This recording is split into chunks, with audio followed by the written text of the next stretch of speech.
Is it possible that propaganda tactics that once influenced people during World War II can influence the modern mind? Where did the word propaganda even come from, and who does it affect the most? Well, I'm here to talk all about it, and I'll be talking about it while I do my makeup.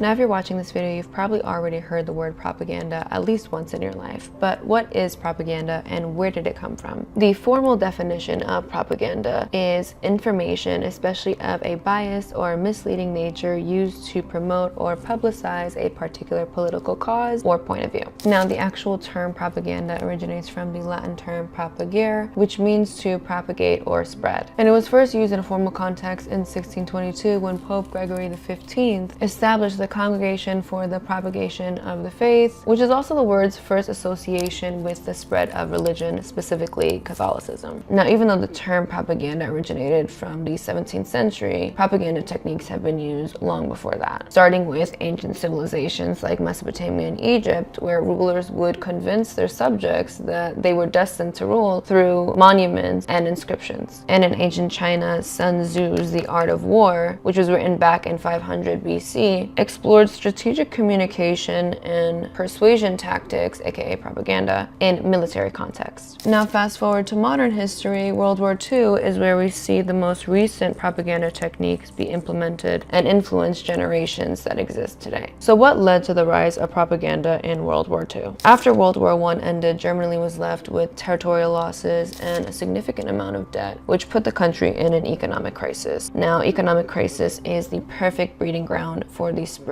of radical ideologies because people are miserable and they need something to believe in and hold on to. And propaganda became a significant tool in rallying support for radical political ideologies. The Nazi Party, for example, would use propaganda to scapegoat Jewish people and blame all of the country's economic problems on them. An advancement in radio, film, and communication helped spread those ideologies very quickly to a lot of people. Many countries would have state-led propaganda machines, like Germany, which had a Reich Ministry of Public Enlightenment and Propaganda. And so did other countries like the US, which had the Office of War Information, or the WWII, which was established by FDR. And the British government created the Ministry of Information. And in addition to that, Winston Churchill created the PWE, or the Political Warfare Executive, to distribute propaganda to kind of defeat their enemies' morale. Now, one of the most tried and true ways to justify war and brutal executions is the dehumanization of an enemy. And this technique was used a lot during World War II, and many countries use it today now. And it basically involves painting the enemy as dangerous, monstrous, and just not like everyone else. And another effective propaganda technique is appealing to people's patriotism and emotions to rally support for a war. Rosie the Riveter, for example, was an iconic symbol that was used in many propaganda posters to encourage American women to join the workforce and support the American military. Additionally, there was a lot of use of slogans and catchphrases like "loose lips sink ships," which was targeted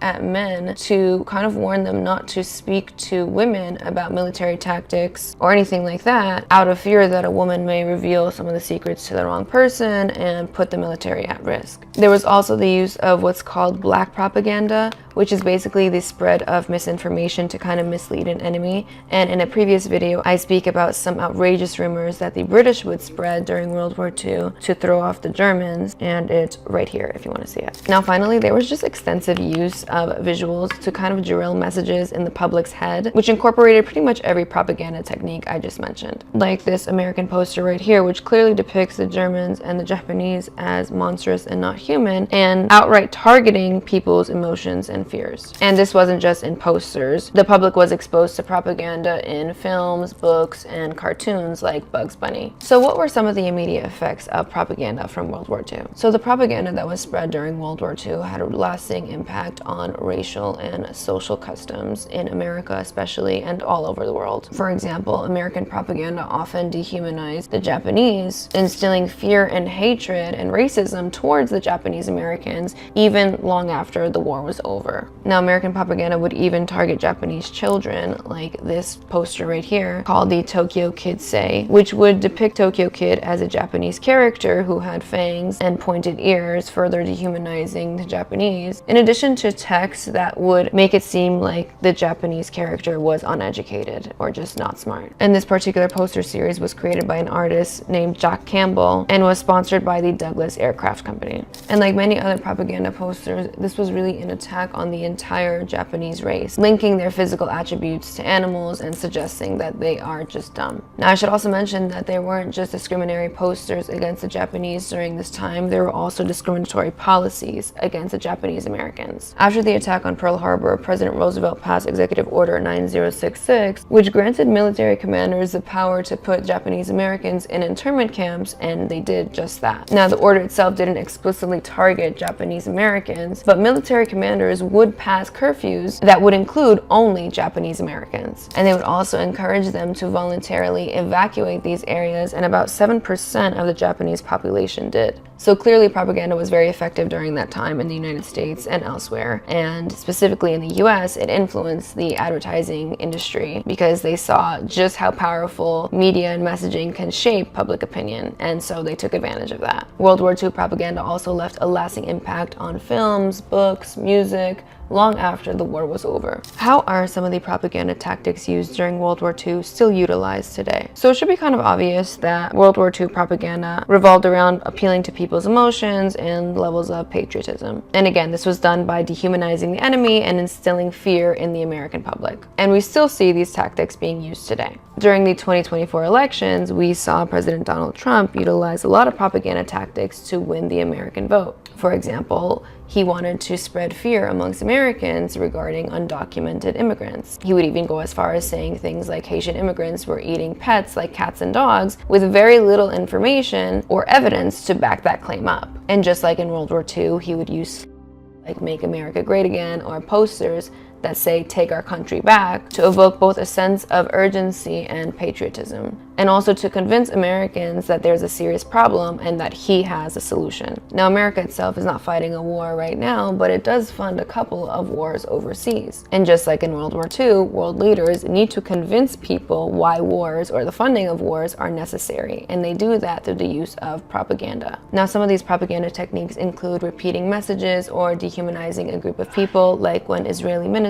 constantly say that they are fighting human animals in Gaza, or when Joe Biden spread a lie saying that he saw a picture of beheaded babies on October 7th, influencing the opinions of many, including a 75-year-old man who ended up killing a Palestinian child because he heard what Joe Biden said. And just like in World War II, the weaponization of fear has been used to influence public opinion and even policy. And today, the use of social media has taken the spread of propaganda to the next level, reaching more people than ever before. Now, knowing this, what are some of the dangers of propaganda? Now, when half-truths or straight-up lies are spread by what are supposed to be reputable media agencies or news sources or government officials, people's trust in the media and in the government begins to fade. And the spread of divisive ideas begin to increase polarization, and a promotion of extreme viewpoints begin to lead to us versus them mentality in the public, leading to social unrest and increased conflict.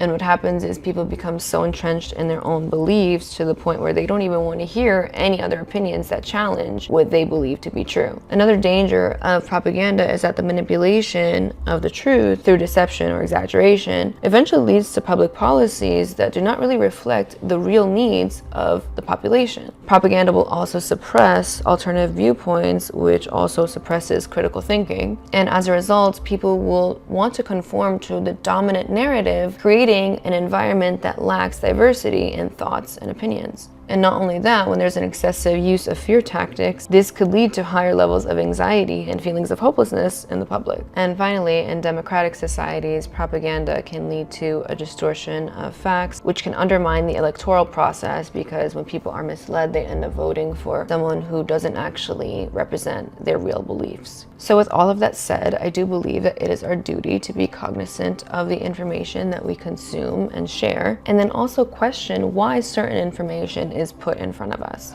I think that understanding the history of propaganda and how it was used in the past can help us better navigate our modern media landscape, which is constantly evolving and growing, and help us make informed choices about the content we do consume. I choose to be optimistic and believe that media literacy will only increase with time, but I could be very wrong. In the meantime, I will continue to do my part in making education and history lessons accessible and entertaining, and provide the sources where I get my information from. And yeah, if you guys like this video, please don't forget to like, comment, share, and subscribe. Thank you so much for watching, and as always, all sources in the comments.